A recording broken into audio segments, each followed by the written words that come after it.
Samtang sa pikas balita, ato ning Siron, res may habig sa kuan na dakbayas Lapu-Lapu. Gumikan kay di balita o report gikan sa to Department of Education sa tong leader katropang Musjuben. Nawala na ni mga tumura.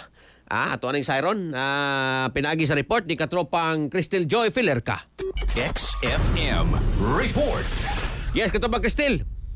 Gipahibaw sa Department of Education Region 7 nga ipatuman na ang 3-term school calendar sa pag-abli sa klase karong Hunyo 8. Gipasabot ni DepEd Regional Director Arturo Bayucot nga ang pagpatuman ni ini aron nga maibanan ang workload sa mga magtutudlo. Well, the very reason for the policy reform para dili kayo mabugatan ang atong mga magtutudlo for doing the regular routines into 4 times in a school year, and instead focus sila sa teaching because there are about 60 to 62 days in every term before the assessment is given.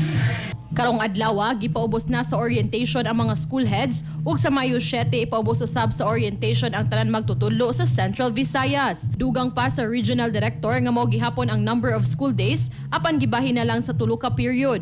Ug matag human sa term, adunay na po kaadlaw nga gitagana para sa mga extracurricular activities ug uban pang mga activities sa mga magtutudlo sama sa pag-compute sa grado. Nibutyag usab si Bayucot nga para lang kini sa pampublikong tunghaan sa high school ug elementary, apan dugang pa niya nga ubay-ubay ang mga private schools ang nipadayag nga magpatuman usab sila sa maong sistema. Para sa atong mga katropa nga gustong paligunon ang immune system, malikayan ang ubo, hilanat labat sa ulo ug di makahilab sa tiyan, ang Santon Vitamin C, the alkaline vitamin C maoy haom alang kanato mga katropa. Alang sa nagkayusang Pilipino para sa Pilipinas, kininyong katropa Crystal Joy Filerca, XFM News. XFM Report. Salamat katropang Crystal Joy Filerca sa imong report.